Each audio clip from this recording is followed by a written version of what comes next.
नमस्कार, आप देख रहे हैं प्रॉपर्टी प्लस। मैं हूं दीपक यादव। क्या आप जानते हैं कि देश के टॉप शहरों में रियल्टी मार्केट का ट्रेंड किस ओर बढ़ रहा है? घरों की बिक्री और नए लॉन्च के लिहाज से कौन सा शहर टॉप पोजीशन पर बना हुआ है? ऑफिस स्पेस की नज़र से कौन सा शहर कारोबारियों की फेवरेट लिस्ट में शामिल हो रहा है? और प्रॉपर्टी प्राइस एप्रिसिएशन को देखते हुए कहां भाव चढ़ रहे हैं और कहां गिर रहे हैं? ये पूरा पैटर्न इसलिए भी समझना जरूरी है क्योंकि देश में रियल्टी सेक्टर का ट्रेंड एक साथ कई इंडस्ट्री के मूड को बयां करता है। कैलेंडर ईयर 2024 की पहली तिमाही पूरी हो चुकी है और इसी के साथ अब आने लगे हैं देश में रियल एस्टेट में बिक्री और नए लॉन्च के आंकड़े। Property consultant night Frank India ने जनवरी से मार्च के बीच देश के टॉप 8 शहरों का डेटा पेश किया है। इस डेटा पर इंडस्ट्री एक्सपर्ट का रुख क्या है, अगली तिमाही के लिए या पूरे साल के लिए कैसा ट्रेंड बनेगा, सब कुछ समझेंगे। हमारे साथ कुछ खास मेहमान जुड़ चुके हैं, उनसे आपका परिचय कराते हैं। हमारे साथ हैं Viral Desai, senior executive director हैं Knight Frank India. Amit Ramani ji हैं हमारे साथ, फाउंडर हैं ऑफिस के। और हमारे साथ पार्थ मेहता जी हैं, फाउंडर पैराडाइम रियल्टी। तो बहुत स्वागत करेंगे विरल जी, अमित जी और पार्थ जी हमारे साथ जुड़ने के लिए। सबसे पहला सवाल विरल जी आपसे ही लेते हैं कि मोटे तौर पर जो हम देख पा रहे हैं कि घरों की बिक्री में सालाना 9% की बढ़ोतरी है। 86,345 घर बिके हैं। बीती तिमाही में ऑफिस सेक्टर में भी बढ़िया ग्रोथ देखने को मिली है, सालाना 43% का इजाफा हुआ है और 1,62,00,000 वर्ग फीट का ट्रांजैक्शन हुआ है। पहले हाउसिंग पर बात कर लेते हैं। डेटा से इतर क्या बारीकियां हैं जिन पर गौर करने की जरूरत है? आई थिंक जो पूरी इंडियन इकोनॉमी का जो मोमेंटम है वो इस रियल एस्टेट सेक्टर में पूरी तरह दर्शा रहा है। और ये एक पिछले एक पूरे 2 दशकों में पहली बार ऐसा हो रहा है कि जितने रियल एस्टेट के सब सेक्टर्स हैं, residential, commercial, industrial and logistics, retail, hospitality, सारे के सारे बहुत अच्छा परफॉर्म कर रहे हैं। और इसका एक बहुत सारे मैक्रो रीजंस हैं। बट आई थिंक जो घरों में देख रहे हैं हम, वो आई थिंक कोविड के बाद का बाउंस बैक सबसे बड़ा, उसका मोमेंटम अभी भी पूरी तरह जारी है। और क्या है कि जो जॉब क्रिएशन हो रही है कंट्री में, उसमें दो बड़े पहलू हैं। और ये मैं थोड़ा ऑफिस और रेजिडेंशियल को मैं कनेक्ट करके बता रहा हूँ। एक है कि जो लाखों जॉब्स क्रिएट हो रहे हैं टेक्नोलॉजी सेक्टर में, जो एक तो डिजिटाइजेशन के वजह से, दूसरा है जो ग्लोबल टेक्नोलॉजी काम हो रहा है इंडिया में। तो जब ग्लोबल कंपनियां जब अच्छा करती हैं तो वो टेक्नोलॉजी में इन्वेस्ट करती हैं, उसके वजह से इंडिया में जॉब क्रिएशन होता है एंड दैट ट्रांसलेट्स टू कि घरों की जो खरीदी हो रही है, आप देख रहे हो 8 बड़े शहरों में। दूसरा है जब ग्लोबल कंपनियां अच्छा नहीं कर रही है तब उनको कॉस्ट कंटेन करनी है, तो भी इंडिया में नए जॉब्स क्रिएट होते हैं। उसके वजह से डायरेक्ट इम्पैक्ट, ऐसा माना जाता है कि 1,000 स्क्वायर फीट की ऑफिस स्पेस जब कोई लीज होती है तो उससे 7 हाउसिंग रेजिडेंशियल डिमांड का नया इजाफा होता है। सो 1,000 स्क्वायर फीट में 10 लोग काम कर सकते हैं बाय थंब रूल। तो उसमें से 6-7 लोग नए घर खरीदेंगे। और ये जो हमारी डेमोग्राफिक डिविडेंड है इंडिया की, वो बहुत प्ले आउट कर रही है इसमें। दूसरा जो बड़ा सेक्टर ये है कि जो इंडिया फेसिंग बिजनेस है, जो इंडियन कंपनी और मल्टीनेशनल कंपनी इंडियन कंज्यूमरों के लिए, इंडियन ग्राहकों के लिए बिजनेस कर रही है, वो सेक्टर भी बहुत अच्छा कर रहा है। हम्म। तो उसमें जो जॉब क्रिएशन हो रहा है, उसका भी डायरेक्ट इम्पैक्ट है हाउसिंग मार्केट में। हम्म। एंड ये momentum, although interest rates Covid के बाद थोड़ी सी बढ़ी हैं, ये कंटिन्यू रहेगा और हमारे हिसाब से पार्टी अभी भी चल रही है। पार्टी अभी चल रही है, बड़ी अहम बात आपने कही है क्योंकि रियल एस्टेट में पार्टी बहुत सालों बाद आई है और ये चलती रहे तो ज़्यादा बेहतर है क्योंकि इसके साथ जुड़े हुए बहुत सारे सेक्टर हैं जो इसकी वजह से पार्टी करते रहते हैं। पार्थ जी, मेरा अगला सवाल आपसे होगा। कहते हैं कि आगाज़ अगर ऐसा है तो फिर अंजाम कैसा होगा? पहली तिमाही के ज़बरदस्त आंकड़ों पर आपका पहले तो रिएक्शन क्या है और आगे कैसे संकेत आप देख रहे हैं? जैसे कि अभी विरल भाई ने कहा कि पार्टी अभी तो शुरू हुई है। ग्रेट। सो हमारा टेक ऐसा है कि आज जो हिसाब से आंकड़े आ रहे हैं, इसमें बॉम्बे भी लीड कर रहा है मैक्सिमम ऑक्यूपेंसी के हिसाब से, कि भाई मैक्सिमम ऑफिस स्पेसेस जो रेडी है वो लीज पे भी बहुत फास्ट जा रही है। और सेल ट्रांजैक्शंस भी हो रहे हैं। सेकंड, इफ यू सी, जो आप इन्फ्लक्स ऑफ कैपिटल देखते हो जो हो रहा है फिलहाल ग्लोबली, जिसमें India is one of the most preferred destination जो मैक्सिमम कैपिटल अट्रैक्ट कर रहा है as a safe destination, as a credible investment horizon के हिसाब से, क्योंकि जैसे बिजनेसेस ग्रो होने वाले हैं, quality grade A office spaces whether lease या सेल के डेफिनेटली इन्फ्लक्स आने वाले हैं। Of course cities like Bangalore और हैदराबाद वो हमसे कई ज्यादा है, बिकॉज ऑफ कोर्स उनका affordability, price points, layouts are far superior, तो बिजनेसेस को भी कम रेंटल में वहां प्रिफर्ड डेस्टिनेशन मिल रहे हैं। बट हम ओवरऑल अगर हम देख रहे हैं तो आज प्रैक्टिकल बात हम करें तो बॉम्बे में अच्छी ऑफिस स्पेस रेंटल पे जो 2 साल पहले रेंटल्स थे और प्री पोस्ट कोविड जब 21 में रेंटल थे और 24 में थे, एटलीस्ट 25 to 30% रेंटल्स बढ़ चुके हैं। इसका मतलब है कि बिजनेसेस अच्छे हो रहे हैं, उन लोग higher rental for a quality office space देने के लिए उनको कोई तकलीफ नहीं है। सो आई फील दैट ये एक स्टार्ट है जिसमें अच्छे लोकेशंस, अच्छे layouts and quality office spaces की हमेशा डिमांड रहने वाली है। एंड द लिक्विडिटी जैसे इंप्रूव हो रही है, जैसे हमारे गेस्ट ने बताया, कि उसके कारण से डायरेक्ट इम्पैक्ट ऑफिस के कंजम्पशन में होने ही वाला है, बिकॉज इवेंचुअली लोगों को लगेगा कि किराए पे लेने से अच्छा even purchase is going to be a good option and it's going to definitely have a better return on investment. ठीक बात है, बिजनेस कोई भी हो, व्यापार कोई भी हो, स्टार्टअप कोई भी हो, उसको ऑफिस की ज़रूरत तो पड़ती ही पड़ती है, और जब व्यापार अच्छा करता है तो लोगों को घर की ज़रूरत भी पड़ती है, जिसका सीधा असर रियल एस्टेट में देखने को मिलता है। अमित जी, जैसा कि रिपोर्ट में साफ है नाइट रैंक इंडिया की कि 43% की ग्रोथ हुई है ऑफिस स्पेस में। टॉप शहरों में ट्रांजैक्शन अगर हम देखें तो 1,62,00,000 स्क्वायर फीट से अधिक का ट्रांजैक्शन देखने को मिला है। कोवर्किंग में इसका कितना हिस्सा आया है, कितना बड़ा हिस्सेदार है कोवर्किंग इसका?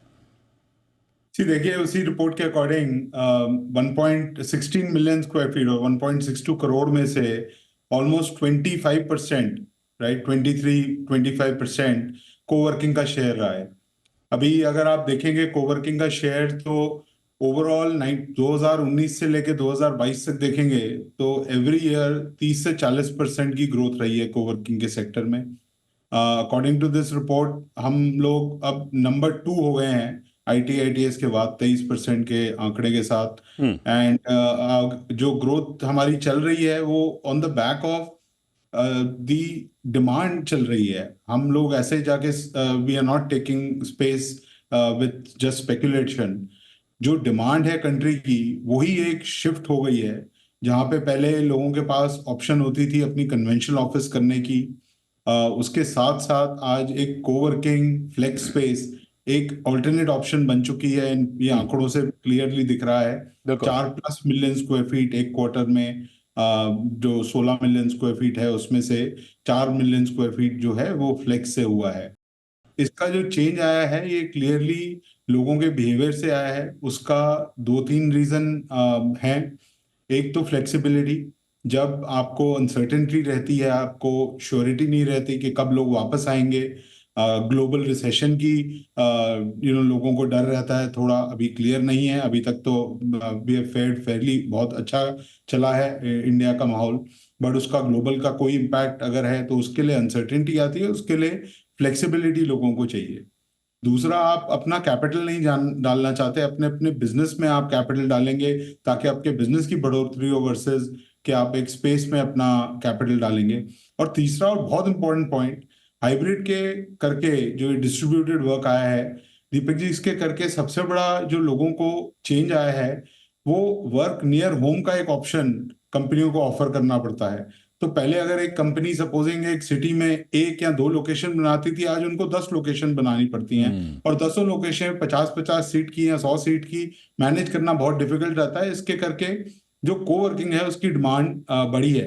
एंड विरल जी ने जैसे कहा कि पार्टी अभी चालू है, तो कोवर्किंग के लिए और फ्लेक्स के लिए भी पार्टी अभी चालू है। मतलब और बड़ी पार्टी का इंतजाम आप कर रहे हैं। विरल भाई, एक सवाल मेरा आपसे ये होगा कि एक ट्रेंड हम बीते साल से देख रहे हैं कि महंगे घरों की जो डिमांड है वो काफ़ी तेज़ी से बढ़ी है, ज़बरदस्त डिमांड देखने को मिल रही है।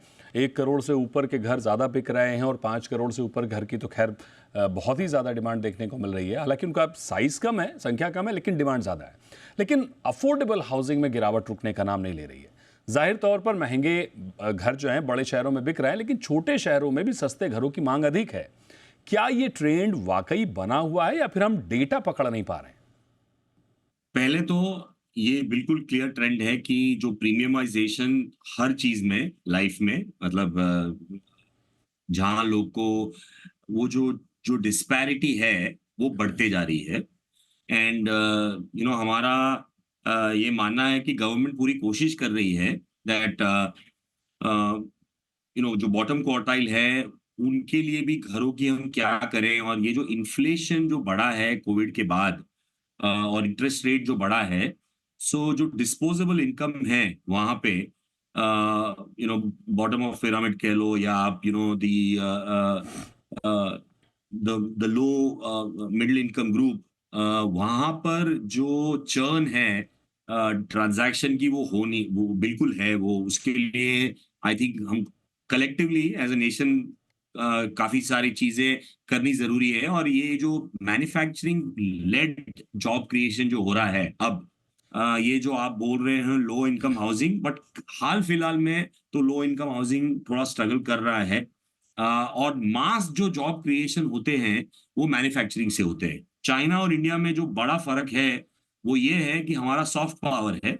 ऑफ कोर्स आईटी या ईएस की वजह से बहुत इंपैक्ट आया है, बट ये जो मैन्युफैक्चरिंग रेवोल्यूशन जो हो रहा है, जो ये साइकिल है कमर्शियल रियल एस्टेट की, ये बड़ी अहम बात आपने कही है। थोड़ा सा लंबा उस पर असर पड़ता हुआ दिखेगा, क्योंकि मैन्युफैक्चरिंग हब जब इंडिया पूरी तरह से बनता है, जैसे पीएलआई स्कीम की हमने बात की, सरकार तमाम तरह के इंसेंटिव्स दे रही है, विदेशी कंपनियों का फोकस भी अब इंडिया की ओर बढ़ रहा है, तो मैन्युफैक्चरिंग होगी तो जाहिर तौर पर जो अफोर्डेबल हाउसिंग है या कम बजट वाली हाउसिंग है उसको बढ़ता हुआ देखेंगे। लेकिन थोड़ा सा समय इसमें ज़्यादा दिख रहा है हमें, क्योंकि मौजूदा वक्त में जो लग्जरी सेगमेंट है वो बहुत बेहतर करता हुआ दिख रहा है। पार्थ जी, क्या आप लोगों ने इस मूड को समझ लिया है और अपना पूरा फोकस लग्जरी में शिफ्ट कर दिया है? सस्ते घरों की ओर आपका फोकस नहीं है। आपसे मेरा आशय है developer community. So I will tell you, आज जब लग्जरी मार्केट का अपटेक है वो डेफिनेटली स्टॉक मार्केट ड्रिवन है, क्योंकि आज स्टॉक मार्केट में लोगों ने जो हिसाब से पैसा कमाया है, काफी smart investors touch and feel वाले asset, that is real estate में अपने आप को as a asset class shift कर रहे हैं। उन्होंने रियलाइज कर दिया है कि आज एक लग्जरी घर की अहमियत कोविड के बाद क्या रही है। सो लोगों का एक इंक्लिनेशन हो गया है कि एक बड़े घर में जाए, उसमें किस हिसाब से सुविधाएं मिल सके। एंड अगर पहले आदमी 1500 फुट में रहता था, उसको 4000 फुट में भी अभी रहने के लिए उसको हिचकिचक नहीं लगता है कि घर एक डेड इन्वेस्टमेंट नहीं है, अपनी लाइफस्टाइल एंजॉय कर पा रहा है, फैमिली को अच्छे से रख पा रहा है। तो लग्जरी का डिमांड 100% आज के जो हिसाब से सिनारियो है, हमारा भी पोर्टफोलियो में ऑलमोस्ट लग्जरी कंपोनेंट 50% है। इट्स डूइंग वेरी वेल, बहुत अच्छा कर रहा है। लेकिन जो अफोर्डेबल सेगमेंट है, जो मुंबई में मैं अफोर्डेबल बोलूंगा बिटवीन 1 करोड़ टू 3 करोड़, वो भी बहुत ही अच्छा कर रहा है। बिकॉज लोगों के जॉब मार्केट में भी लोगों को अच्छे अच्छे पैकेजेस मिले हैं, इंक्रीमेंट्स मिले हैं, उन्होंने भी फाइनेंशियली अच्छा किया है। तो वहां पे भी एक Mumbai called sole affordable segment में भी डिमांड बहुत अच्छा है। ऐसा नहीं है, लोगों को आज भले होम लोन का थोड़ा कॉस्ट बढ़ चुका है और एक्सपेंसिव हुए लोन, स्टिल उनका परचेजिंग पावर कॉम्प्रोमाइज नहीं हुआ है। ये हमारा फीडबैक है। सेकेंड, ऑफिस स्पेस में भी हमने जो देखा है कि आज आप जैसे नाइट फ्रैंक रिपोर्ट में स्टैटिस्टिक्स देखो कि 1 करोड़ के ऊपर की ऑफिसेस 50% से ज्यादा सेल हुआ है कंपेयर टू लास्ट ईयर। मतलब लोगों ने एक रेंटल एसेट के हिसाब से या तो एक बिजनेस सेटअप के हिसाब से 1 करोड़ के ऊपर 50% सेल हुआ है। यूनिट्स भी आप देखोगे तो 24,000 unit per year Mumbai alone में बिका है, जो ईयर ऑन ईयर ऑलमोस्ट 17 से 18% ज्यादा है कंपेयर टू लास्ट ईयर। इसका मीनिंग क्या है कि लोगों ने एक रियलाइज कर दिया है जो टच एंड फील वाला एसेट क्लास है वो इधर एंड यूज के लिए भी अच्छा है, रेंटल इनकम के लिए भी अच्छा है, एंड थर्ड एक श्योरिटी है कि on a bad day event उस पे इधर आदमी को लैब मिल जाती है या लोन मिल जाती है और उनकी लिक्विडिटी भी क्रिएट हो सकती है, जो एक स्टॉक मार्केट के अगेंस्ट से कंप्लीट हेज है। And it is a safe haven बोल सकते हैं स्टॉक मार्केट से डाइवर्सिफाई करने के हिसाब से। ठीक, बिल्कुल, जैसा कि हम देख पा रहे हैं कि इस पूरी चर्चा में जो पहली तिमाही यानी जनवरी से मार्च के बीच में रियल एस्टेट एक अलग ही मूड में नजर आ रहा है, काफी तेजी से बढ़ता हुआ दिखा रहा है। चाहे वो बात हो कमर्शियल की, चाहे वो बात हो ऑफिस की हो, या फिर चाहे बात हो रेजिडेंशियल की। हालांकि रेजिडेंशियल में भी अफोर्डेबल सेगमेंट बहुत अच्छा नहीं कर रहा है। इसी पर चर्चा को आगे भी जारी रखेंगे। मेहमान हमारे साथ जुड़े हुए हैं, छोटा सा ब्रेक लेते हैं और जल्द हाजिर होते हैं।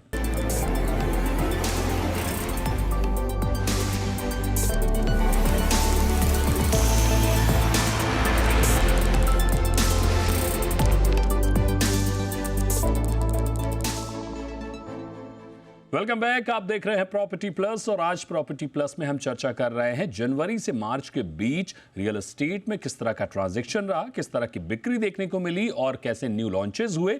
तो इन सारी चीजों पर चर्चा जारी है और चर्चा को आगे बढ़ाते हैं हमारे साथ तमाम एक्सपर्ट जुड़े हुए हैं। अमित जी, इस पर मेरा सवाल आपसे सर ये होगा कि अगर हम सेक्टर वाइज देखें, काफी कुछ अभी विरल भाई ने बताया है, तो क्या रेशियो है, किन सेक्टर की डिमांड सबसे अधिक है ऑफिस स्पेस में और कहां कमजोरी आती हुई दिख रही है, अनुपात क्या है, वो एक बार बताइए। दीपक जी देखिए, आज की डेट में आईटीएस जो है सेक्टर वो सबसे लीड कर रहा है इस सारी ग्रोथ को। आईटीएस पहले एज जो रिक्वायरमेंट थी वो आईटी सर्विसेज ऑफशोरिंग कंपनीज की थी, वो आज की डेट में अगर आप देखेंगे तो वो जीसीसी से रिप्लेस हो गई हैं, ग्लोबल कैपेबिलिटी सेंटर्स से।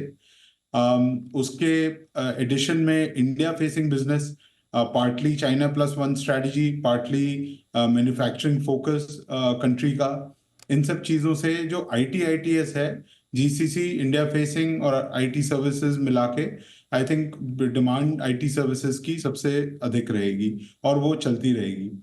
ग्रोथ जो है वो तो चलती रहेगी और जीसीसी ग्रोथ करेगी, आईटी करे, सर्विसेज एरियाज ग्रोथ करेंगे और इंटरफेसिंग बिजनेस तो आप भी देख ही रहे हैं, इकोनॉमी हर सेक्टर में। इसमें कोई दो राय नहीं सर, जीसीसी को लेकर सरकार का भी फोकस काफी बड़ा है। अभी हमने हाल में देखा कि तमाम केंद्रीय मंत्रियों ने जीसीसी को लेकर काफी सकारात्मकता दिखाई है। आपके जैसा मैं देख रहा हूं कि 16 शहरों में 160 से ज्यादा सेंटर्स हैं। अगर हम रीजन वाइज समझने की कोशिश करें तो मैन्युफैक्चरिंग या ऑफिस हब किधर ज्यादा बढ़ता हुआ दिख रहा है, क्योंकि हर राज्य हर साल अपने अलग अलग इन्वेस्टर समिट्स करते हैं, तमाम कारोबारी वहां पर जुटते हैं, इन्वेस्टमेंट का एमओयू साइन होते हैं, लेकिन जो ट्रेंड है वो बहुत ज्यादा किसी एक तरफ बढ़ता हुआ नहीं दिखता है। घूम फिर के आईटी हमें बेंगलुरु में दिखता है, हैदराबाद में दिखता है और पुणे में दिखता है, लेकिन नया ट्रेंड किधर दिख रहा है, नया कौन सा रीजन बढ़ता हुआ दिख रहा है, यह अभी भी चारों तरफ बटा हुआ है। देखिए दीपक जी, जो बड़े शहर हैं जो आपने जिनके नाम लिए, बेंगलुरु, हैदराबाद, पुणे, मुंबई, एनसीआर जी, यहाँ पे जो इंफ्रास्ट्रक्चर सेटअप है, जो कंपनीज को टैलेंट की अवेलेबिलिटी है, उसके करके ये सारे सेक्टर और ये सारी सिटीज ग्रो करेंगी। मैं बहुत टाइम से आपसे, आपके प्रोग्राम पे बहुत टाइम से डिस्कशन रहा है ऑन टीयर 2 सिटीज का। हमारा ये मानना है कि बढ़ोतरी जो है इंडिया की, जो आज से 4 ट्रिलियन की इकोनॉमी अगले 10 ट्रिलियन तक जाएगी, उस इकोनॉमी की ग्रोथ में टीयर 2 सिटीज का बहुत खास वो रहेगा कंट्रीब्यूशन। और इसका क्लियर हमें दिखता है सिटीज लाइक इंदौर, नागपुर, जयपुर, भुवनेश्वर, कोयम्बटूर, इन एरियाज में मुझे ये मानना है कि बढ़ोतरी बहुत सिग्निफिकेंट रहेगी। आज हमारे जैसे बिजनेस का ऑलमोस्ट 90% टीयर 1 सिटीज से आ रहा है, ऑलमोस्ट 10% टीयर 2 सिटीज से आ रहा है। 2 साल पहले ये ऑलमोस्ट नेग्लिजिबल था। तो हमारा तो मानना है कि tier 2 cities will be the new frontier, जो इंडिया की ग्रोथ स्टोरी आगे लेके जाएंगी। बिल्कुल सही बात है आपका कहना सर, क्योंकि इसको लेकर क्रेडाई भी काफ़ी बुलिश है। हमने अभी भी देखा, क्रेडाई ने एक रिसेंटली इवेंट किया था जिसमें उनका कहना है, एक रिपोर्ट भी जारी की थी उन्होंने, जिसमें उनका कहना है कि करीब 50% अर्बनाइजेशन हो जाएगा 2050 तक और इसमें टीयर 2 सिटीज़ का सबसे बड़ा रोल होने वाला है। बहरहाल विरल जी, आपसे मेरा अंतिम सवाल ये होगा कि हमने देखा कि ऑफिस स्पेस के ट्रांजैक्शन में बेंगलुरु सबसे ऊपर है, 35 लाख वर्ग फीट का ट्रांजैक्शन दिख रहा है आपके रिपोर्ट में, लेकिन सालाना आधार पर अगर हम देखें तो चेंज जो है वो नहीं है, स्टेबल है। उधर हैदराबाद में 261% और पुणे में करीब 150% की ग्रोथ है। क्यों ना इसे मान लिया जाए कि बेंगलुरु से कंपनियों का मोह भंग हो रहा है, हैदराबाद, पुणे जैसे शहर विकल्प बनते जा रहे हैं। पहले तो मैं ये कहना चाहूंगा कि इंडिया की जो कमर्शियल रियल एस्टेट मार्केट है, ये वर्ल्ड में नंबर 1 मार्केट है इन टर्म्स ऑफ हमारा जो कोविड के पहले का जो अब्जॉर्प्शन था पीक पूरे साल का कैलेंडर ईयर का 2019 में वो 60 मिलियन था और 2023 में हमने 59.6 मिलियन रिकॉर्ड किया। Q1 में अबाउट 16.4 मिलियन। उसको मैं अगर एक प्रोरेटेड बेसिस पे एनुअलाइज करूं तो हमको शायद ये नया रिकॉर्ड होगा 24 में 66-67 मिलियन स्क्वायर फीट। ओके। और उसमें एक बड़ा जो चेंज आया है और जिसका थोड़ा सा अमित ने बताया कि आईटी सर्विसेज फर्म्स जो थी, जो कमर्शियल रियल एस्टेट के फ्लैग बेरर्स थे, जो सर्विसेज फर्म्स हैं, मतलब एक है इंडिया फेसिंग बिजनेस, एक है जीसीसी, एक है फ्लेक्स सेक्टर और एक है आईटी सर्विसेज फर्म्स। ये आईटी सर्विसेज फर्म्स का जो कंट्रीब्यूशन है स्पेस टेकअप में वो थोड़ा सा कम हुआ है, काफी कम हुआ है। ये एक समय पे 35 से 40% का इनका कंट्रीब्यूशन था। मैं 5 साल पहले की बात कर रहा हूँ। बट तो लीडर बोर्ड चेंज हुआ है। इंडिया फेसिंग बिजनेस जो वॉल्यूम ग्रोथ और क्वालिटी ग्रोथ दोनों कर रहा है, जिसका कॉन्सेंट्रेशन बड़ा बॉम्बे में है, दिल्ली में है, पर बाकी शहरों में भी है। जो जीसीसी फर्म्स है उसका बड़ा कंट्रीब्यूशन अगेन बैंगलोर, हैदराबाद, चेन्नई, पुणे और एनसीआर में है। सो उस हिसाब से ये जो ग्रोथ है ये थोड़ा सा डिस्ट्रीब्यूट हुआ है। बट बैंगलोर अभी भी टेक्नोलॉजी सेक्टर का डार्लिंग है।